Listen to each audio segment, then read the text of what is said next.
तब्दीली चाहते हैं या हुकूमत से खुश है, क्या मांगना चाहते हैं आप? अखिलेश साइकिल को लाना। क्या मुतालबे हैं आपके? साइकिल को लाना, वही यही है। तारिक आपको रोकना चाहेंगे अखिलेश यादव को, इस वक्त हम सुन लेते हैं। अखिलेश यादव इस वक्त मीडिया से बात कर रहे हैं। लाश मिली है, क्या मुख्यमंत्री जी इस बात को बताएंगे कि पुलिस की कांस्टेबल महिला की मौत हुई, उसको किस तरीके से मारा गया, कितने दिन लापता रही, क्या ये बताएगी? और साथ ही साथ में मैंने प्रधानमंत्री जी का भाषण सुना था, ये कह रहे थे कि अगर बंगला बड़ा होगा, घर गाड़ी होगी, कोई अपहरण कर लेगा। आप बताइए, अपहरण हुआ आगरा से एक व्यापारी के बेटे का, 2 दिन वो फिरौती नहीं दे पाया, 25 लाख की मांग थी। क्या उनके बेटे की हत्या हो गई कि नहीं हत्या हो गई? मैं ये 2 उदाहरण देता हूं। क्या मुख्यमंत्री जी सो रहे थे जब हेड कांस्टेबल और कांस्टेबल लड़की को लापता होकर के लाश मिली है पीजीआई नाले में? क्या मुख्यमंत्री जी इस बात के लिए बताएंगे कि दोषी कौन है? क्या मुख्यमंत्री जी सजा दे पाएंगे जिसकी वजह से जान गई है?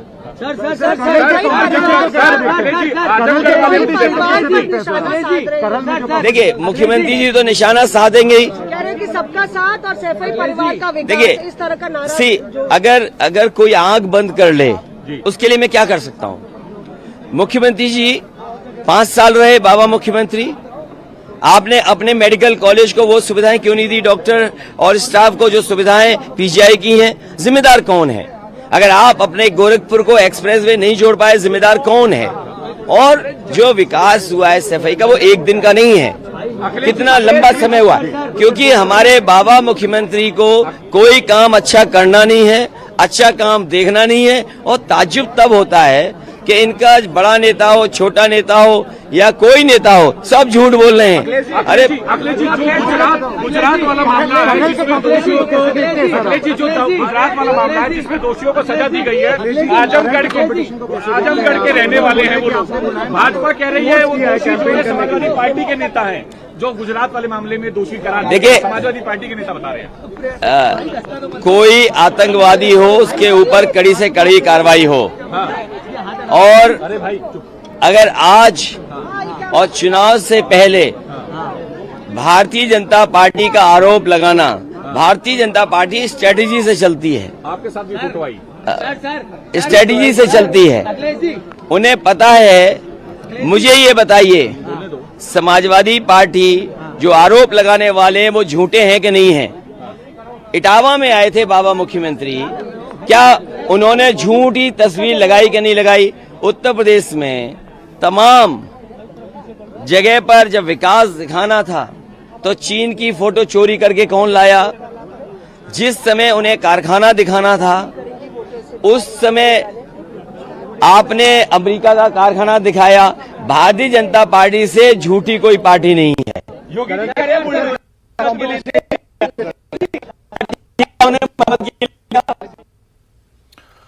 तो बिल्कुल अखिलेश यादव मौजूदा सरकार पर निशाना साध रहे थे। उन्होंने कहा कि तरक्की के दावे तो बहुत सरकार करती है, लेकिन जमीनी सतह पर कोई तरक्की नहीं हुई है। मेडिकल कॉलेजेस की हालत क्या है, आवाम की हालत क्या है, महंगाई क्या है, और इसके अलावा बहुत से इश्यूज थे जिन पर अखिलेश यादव ने योगी सरकार को घेरने की कोशिश की। क्योंकि अखिलेश यादव खुद इंतखाबी मैदान में है और आज ही करहल जिस सीट से इंतखाबी मैदान में अखिलेश यादव हैं, वहां पर चुनाव एक तरह से हो रहा है, वहां पर वोटिंग हो रही है। और आज का जो बेल्ट है, यादव बेल्ट है, समाजवादी पार्टी के लिए आज का ये मरहला बहुत इंपॉर्टेंट है। तारिक, आपसे बातचीत हो रही थी और आप बता रहे थे कि चमनगंज, बैकनगंज, भैंसिया हाता, परेल और ये तमाम इलाके जो कानपुर के हैं, यहां पर लोग डेवलपमेंट के नाम पर एक तरह से वोट कर रहे हैं और लोग आज बड़ी तादाद में यहां पर वोट करने के लिए निकल रहे हैं। लेकिन सवाल ये उठता है, जिस सड़क को आप दिखा रहे थे, जिस रोड को आप दिखा रहे थे, ये सब कानपुर शहरी इलाके हैं और यहां पर सड़कों की और गलियों की हालत खराब है।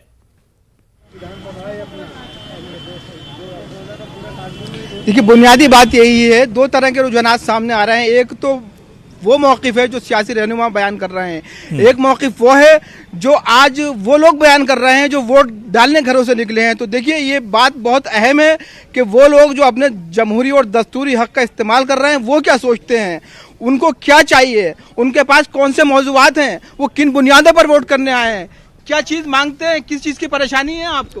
परेशानी क्या, बस एक आम आदमी को क्या चाहिए, साफ सफाई, लाइट, बिजली, जो हमारा विधायक हो वो अच्छी तरीके से लोगों को समझे, परेशानी समझे। और इसके अलावा क्या एक इंसान को चाहिए। कानपुर के रोजगार की हालत क्या है, मजदूरों की हालत क्या है? मजदूर तो बस वही है कि रोज कमाओ, रोज कुआं खोदो, रोज पानी पियो, ये हालत हो चुकी है। अब ये है कि अब देखा जाएगा इंशाल्लाह किसकी सरकार बनती है और कौन अपना विधायक होता है। देखिए, लोग कहीं ना कहीं उन मौजूदात पर बात कर रहे हैं, उन बुनियादों पर सवाल कर रहे हैं जिनकी आज बहुत जरूरत है। क्या कहना चाहेंगे आप भाई? हाँ सर जी, हम तो यही चाहेंगे बस वोटिंग हो जाए किसी तरीके से, हम लोग घर जाएं अपने अपने। देख रहे हैं काफी देर से यहाँ खड़े हम लोग।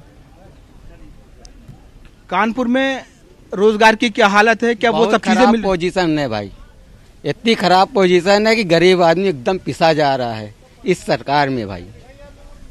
आप क्या कहना चाहते हैं भाई? यही हालत है। कुछ मिल रहा है आपको जो आपने उम्मीद की थी? कुछ नहीं, कुछ भी नहीं।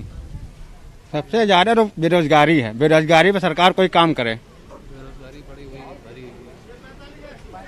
रोजगार है आपके पास? रोजगार तो कुछ नहीं हो पा रहा है, कुछ हो ही नहीं रहा है, इतने टूटे हुए हैं क्या बताएं। तो आप देख रहे हैं चलिए, तारिक, बिल्कुल लोग रोजगार को जहन में रखकर या और भी बहुत से ऐसे बुनियादी इश्यूज हैं जिन्हें जहन में रखकर आज वोट करने के लिए निकले। तारिक कमर, हम दोबारा से आपके पास लौट कर आएंगे, सीधे पंजाब पटियाला का रुख करेंगे। मनोज हमारे नुमाइंदे इस वक्त कैप्टन अमरिंदर सिंह के घर के बाहर से हमारे साथ जुड़े हुए हैं। मनोज, जहां पर आप मौजूद हैं, क्या कुछ नजारा है? और पंजाब चुनाव की अगर हम बात करें तो लोगों में किस तरह का जोशो खरोश दिख रहा है?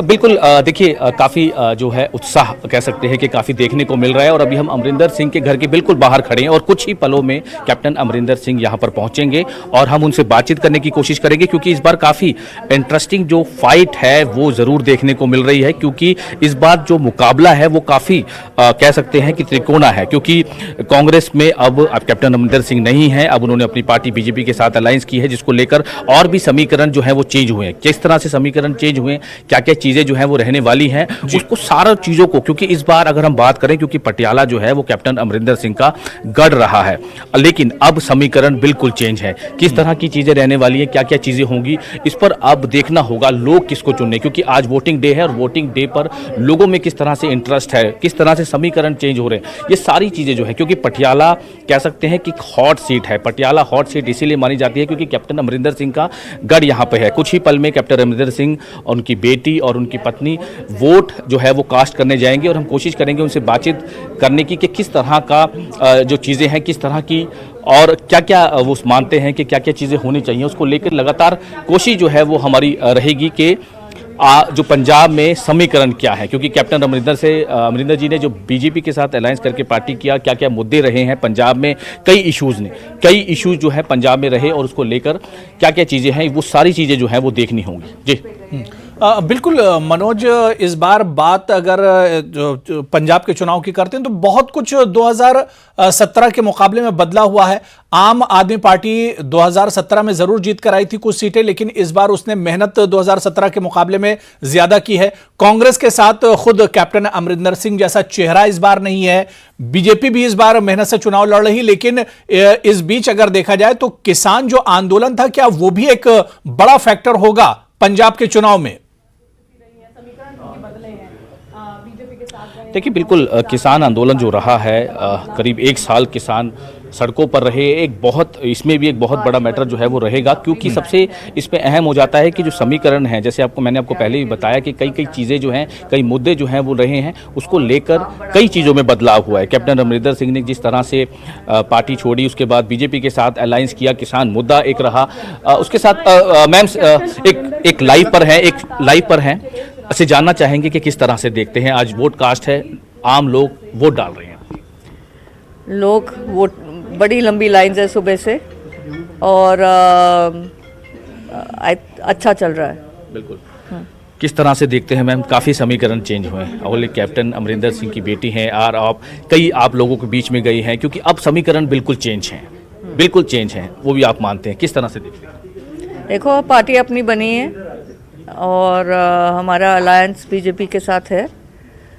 मेरे को तो अच्छा लग रहा है। आज जहाँ भी हम गए हैं, गुड रिपोर्ट्स आ रही हैं। सारी चीज जगहों पे आप घूमे हैं, लोगों का किस तरह से रिस्पांस जो है वो मिल रहा है? क्योंकि बीजेपी के साथ अलायंस करना भी एक क्योंकि पिछले दिनों में किसान आंदोलन रहा, कई चीज़ें रही, उथल पुथल रही पंजाब में, जैसे कि आप बताइए। आप प्लेजेंटली सरप्राइज्ड होंगे क्या हो रहा है। बिल्कुल हाँ ठीक है, थैंक यू। तो जैसे कैप्टन अमरिंदर सिंह की जो बेटी है, उन्होंने कहा कि काफ़ी कुछ चेंज होगा, क्योंकि वो डोर टू डोर गए हैं, लोगों के साथ मिले हैं और कई चीज़ें जो हैं वो बदलाव देखने को मिलेगा पंजाब में। 10 मार्च को हम कह सकते हैं, 10 मार्च को कई चीज़ों में जो है वो बदलाव देखने को मिलेगा। अब देखना होगा कि 10 मार्च को किस तरह की लोग आज किसको वोट डालते हैं। बिल्कुल, क्या पंजाब में नतीजे 2017 के मुकाबले में 2022 में बदले हुए होंगे? क्योंकि पंजाब की सियासी तस्वीर बहुत हद तक बदली हुई है। मनोज, मैं दोबारा से आपके पास आ रहा हूं। प्रिंस खुल्लर जी, मैं आपके पास आना चाहूंगा। प्रिंस खुल्लर जी, पंजाब के चुनाव में कैप्टन अमरिंदर सिंह इस बार खुद अपनी टीम के कैप्टन हैं, मतलब कांग्रेस से उन्होंने नाता तोड़ा। क्या वाकई में इस बार पंजाब की तस्वीर बिल्कुल अलग होगी? प्रिंस खुल्लर जी। देखिए, ऐसा है कि कैप्टन अमरिंदर सिंह का कांग्रेस पार्टी के साथ बहुत पुराना रहे हैं। तकरीबन उनके 52 साल के कैरियर में 42 साल उन्होंने कांग्रेस पार्टी के साथ जुड़कर काम किया और कांग्रेस पार्टी को 84 के दशक के बाद किसी ने उठाया। वो बाहर एक शख्स है कैप्टन अमरिंदर सिंह।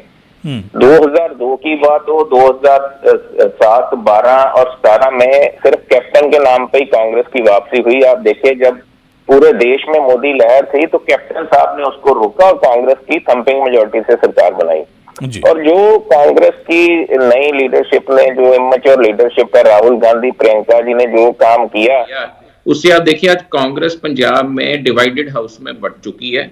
हमने जो अलायंस किया कैप्टन साहब ने बीजेपी के साथ, क्योंकि किसानी एक बहुत बड़ा इशू था और टाइम टू टाइम कैप्टन साहब बतौर चीफ मिनिस्टर कांग्रेस के भी अमित शाह जी से और मोदी जी से मिलते रहे, उनको सेंसिटिव स्टेट की भी बात करते रहे कि ये इसको खत्म करना चाहिए। और हमने अलायंस तब किया, उनसे पहले ये शर्त रखी कि ये आप खेती कानून तीनों वापस लेंगे।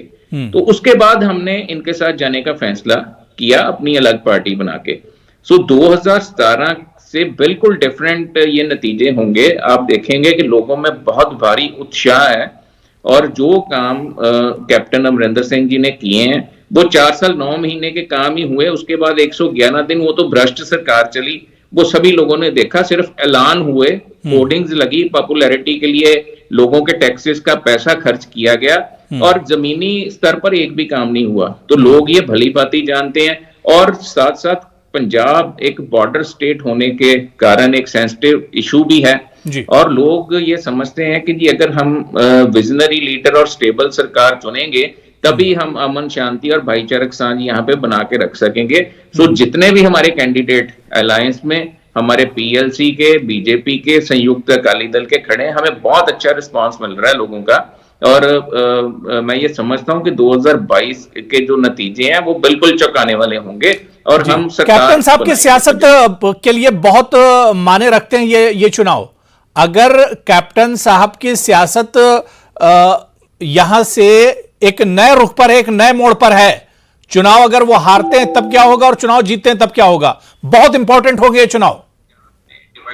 देखिए, ऐसा है कि पहली बात तो ये है कि हारने वाली तो कोई बात ही नहीं है। मैंने आपको बताया कि आप 2017 के बाद कामों की लिस्ट एक एक चीज पे मेरे से डिबेट कर सकते हैं जो कैप्टन अमरिंदर सिंह जी ने काम किए, चाहे वो कोविड के दौरान था, चाहे वो किसानी संघर्ष के दौरान जिनकी जाने गई, 407 किसानों की बॉर्डर पे, उनको नौकरी देना सरकारी, उनको मुआवजा देना, चाहे एक्स ग्रेशिया ग्रांट 50 लाख करना, शगुन स्कीम देना।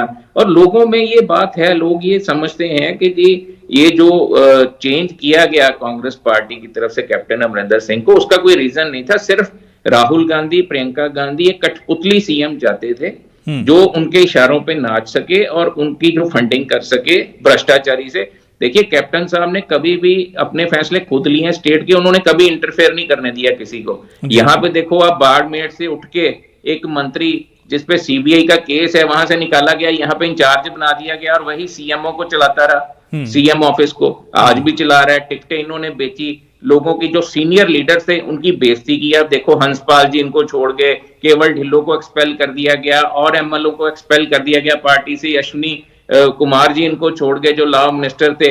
G23 बनाया, तो आज आप सारा ओवरऑल देखिए ना इनके हालात क्या हैं कांग्रेस के। तो ये तो अब टोटल डिवाइडेड हाउस है इनकी, ये तो कुर्सी की लड़ाई। चलिए दावे, देखिए दावे तो सबके अपने अपने हैं, अब आवाम क्या सोचती है तो 10 मार्च को ही पता चलेगा।